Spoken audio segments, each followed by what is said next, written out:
Alright, everyone settle in because what I'm about to share with you today is not just a theory or a wild speculation, it is a deep dive into a hypothetical scenario that could absolutely shatter the dream of the 2026 FIFA World Cup as we know it.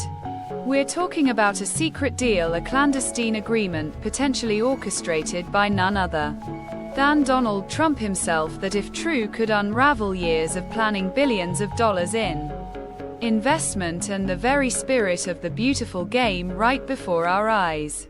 This isn't just about soccer, folks, this is about power politics, money, and the potential for one of the world's biggest sporting events to be utterly destroyed from the inside out. I've been digging into the whispers, the what-ifs, the possibilities that nobody else seems to be talking about, and trust me when I say the implications are absolutely terrifying. So let's set the stage, shall we? The year is 2026, and for the first time ever the FIFA World Cup is being hosted by three nations, the United States, Canada and Mexico, a truly monumental undertaking, a celebration of North American unity and a spectacle promised to be the biggest and best World Cup in history. We've all seen the excitement, the host cities gearing up, the infrastructure plans, the fan zones being dreamed up. It's supposed to be a unifying force, a global party like no other. But what if I told you that beneath all that glittering promise, there might be a ticking time bomb? A secret agreement struck years ago that is now poised to detonate and completely derail everything. My friends, this isn't just about who wins the trophy, it's about whether the tournament even survives its own birth. Imagine the chaos, the financial ruin, the international embarrassment if the foundation of this massive event was secretly compromised long before a single ball was kicked. We're going to explore exactly how such a deal could have been made, what its devastating terms might be, and the catastrophic domino effect it could unleash across all three host nations and, indeed, the entire footballing world. Prepare yourselves, because this journey into the shadows of the 2026 World Cup bid is going to be a wild one.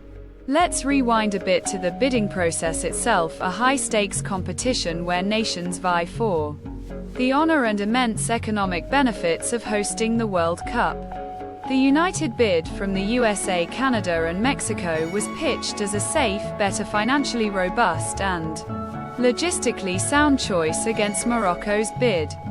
It was during this intense period of lobbying and negotiation that the seeds of our hypothetical problem could have been sown, a time when powerful figures and political maneuvering often take precedence over transparency and fair play.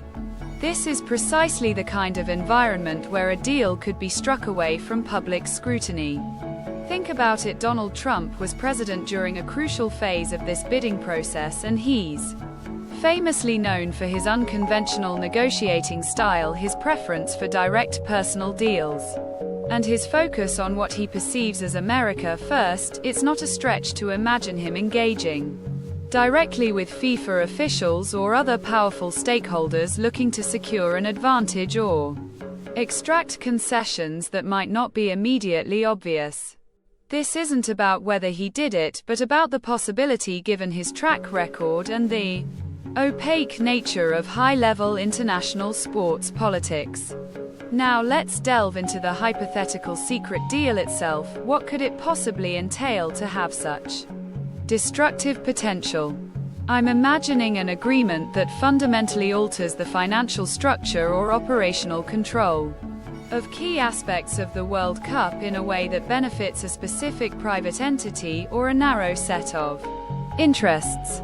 Perhaps it involves unprecedented tax exemptions or waivers for certain contractors, or even exclusive rights to critical revenue streams like hospitality, merchandising, or even security services. This wouldn't just be a minor tweak, it would be a fundamental shift in how the tournament is supposed to be run and financed. Picture this, a clause hidden deep within a supplemental agreement or a memorandum of understanding that grants a specific company or consortium effectively a monopoly over a crucial World Cup function. Maybe it's all stadium concessions across all US venues, or perhaps it's the entire logistical framework for transporting teams and officials. Such a deal would bypass the usual competitive bidding processes and local partnerships designed to distribute economic benefits widely and ensure quality control. It would effectively cut out countless small businesses and local economies that were banking on World Cup opportunities.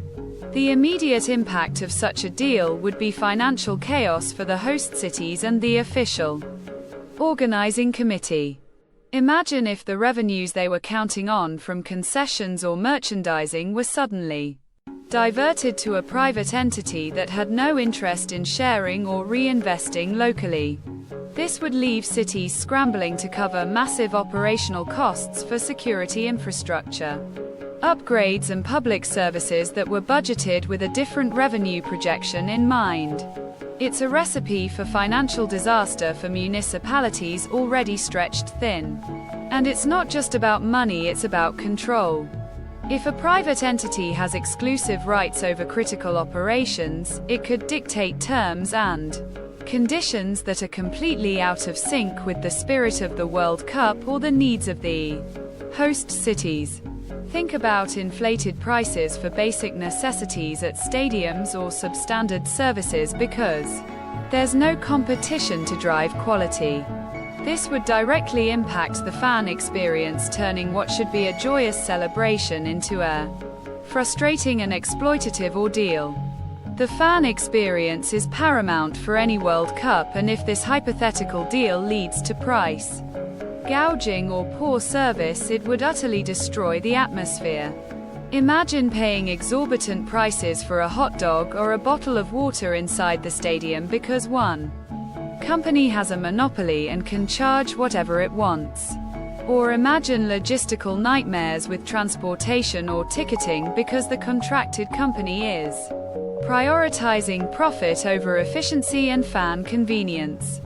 This would leave a bitter taste in the mouths of millions of visitors and locals alike. Beyond the immediate financial and operational headaches, there's the massive issue of transparency and public trust. If such a deal were to come to light, especially close to the tournament, it would spark outrage and accusations of corruption on an international scale.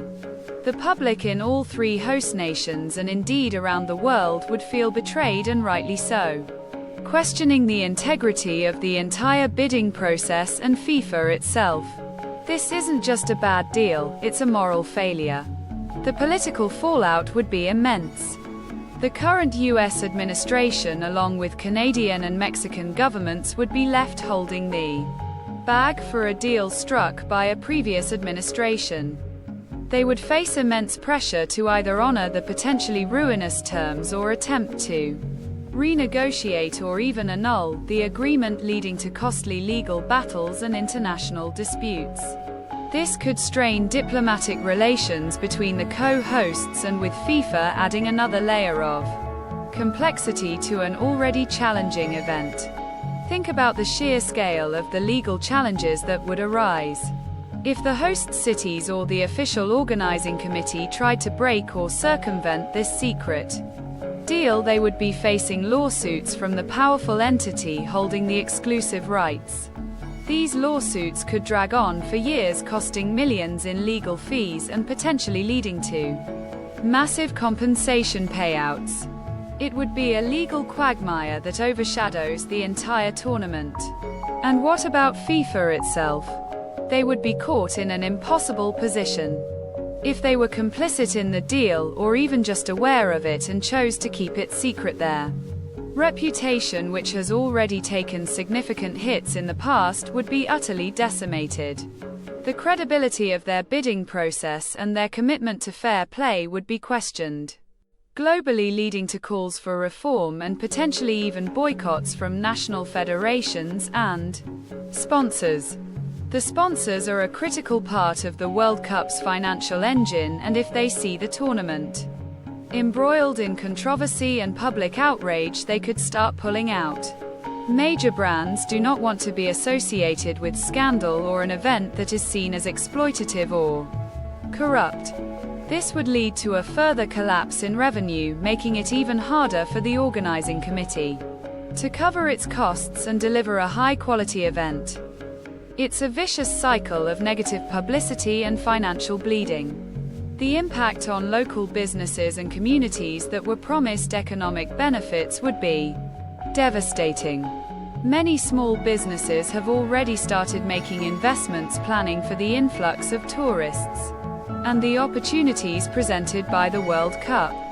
If a secret deal diverts those opportunities to a single large entity, these local businesses would be left high and dry, facing bankruptcy and disillusionment. It's a betrayal of the local economies that are supposed to be uplifted by the event. Consider the infrastructure projects that have been undertaken or are in the pipeline in anticipation of the World Cup. Billions are being spent on stadium upgrades, transportation improvements, and public safety initiatives. If the financial model is compromised by this secret deal, who pays for these ongoing costs? Will the cities be forced to cut corners on safety or maintenance, or will taxpayers be saddled with an even greater burden than initially promised? These are critical questions that demand answers. The spirit of the World Cup is about global unity, competition, and celebration, but this hypothetical deal threatens to turn it into a symbol of corporate greed and political manipulation. It undermines the very values that make the tournament so special to billions of fans worldwide. It transforms a global party into a corporate cash grab, and that is something that no true football fan would ever want to see. Imagine the headlines just months before the opening ceremony, a bombshell report revealing this secret deal and its true implications. The media frenzy would be unprecedented, overshadowing all the positive stories about the teams, the players, and the host cities. Every news cycle would be dominated by discussions of corruption and financial impropriety rather than the excitement of the upcoming matches.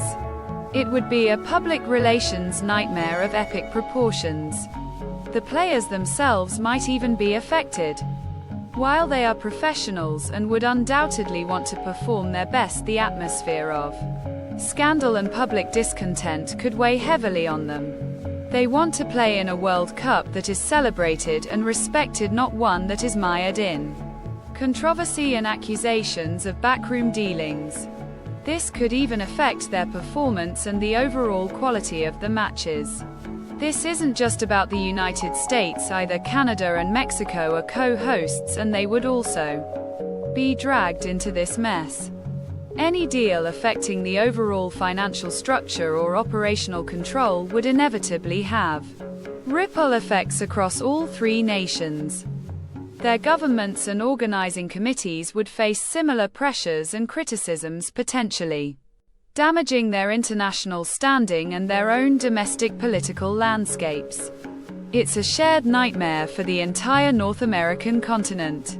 The very idea of a united bid implies a shared vision and shared responsibility, but a secret deal favoring one nation's interests or specific private entities would completely undermine that unity.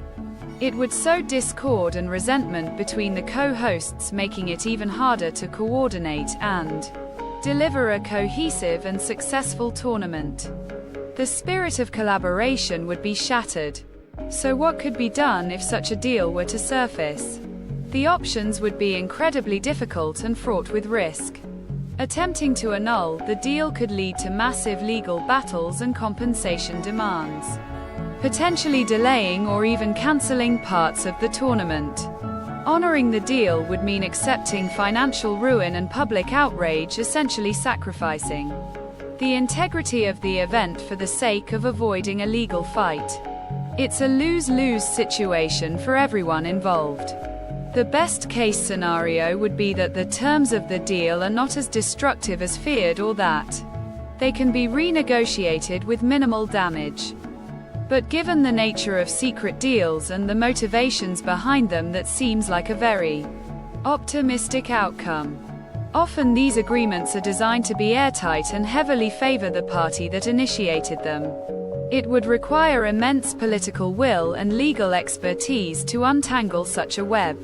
The World Cup is more than just a series of football matches, it's a cultural phenomenon, a global gathering that transcends sport. It brings people together from all corners of the earth to celebrate shared passion and human achievement. To have that spirit tarnished by a secret deal driven by personal gain or political maneuvering would be a profound tragedy for the sport and for humanity. It would set a dangerous precedent for future major sporting events. This hypothetical situation serves as a stark reminder of the importance of transparency and accountability in all major international events, especially those involving public funds and global interest. The lure of immense profits and political prestige can often lead to decisions being made behind closed doors, decisions that can have devastating consequences for millions of people. We need to demand greater scrutiny and openness in these processes. Imagine the headlines if the 2026 World Cup became known not for its incredible matches or its unifying spirit, but for being the tournament that was destroyed by a secret deal. It would be a stain on the legacy of football and a cautionary tale for generations to come. The dreams of countless children who aspire to play in or even just attend a World Cup would be shattered by the harsh realities of backroom politics. The implications for FIFA itself are profound. If they are perceived as having allowed or even facilitated such a deal, their efforts to reform their image and regain public trust would be completely undone. It would confirm the worst fears of critics who believe that the organization is still susceptible to corruption and undue influence. Their future credibility as the governing body of world football would be in serious jeopardy. This isn't just about one man or one administration, it's about the systemic vulnerabilities that exist in the world of international sports. The immense sums of money involved, the global attention, and the often opaque decision-making processes create fertile ground for exactly these kinds of potential abuses. We as fans and as citizens need to be vigilant and demand better from the organizations that claim to represent our passions. So as we look forward to 2026 with excitement and anticipation, I urge you all to keep these possibilities in mind. We need to be aware of the potential for things to go wrong, for the dream to be compromised by unseen forces. This isn't about fear-mongering, it's about being informed and understanding the complex political and financial landscapes that underpin these global spectacles. We must protect the integrity of the game we love. The World Cup is a celebration of human spirit and athletic excellence, and it deserves to be free.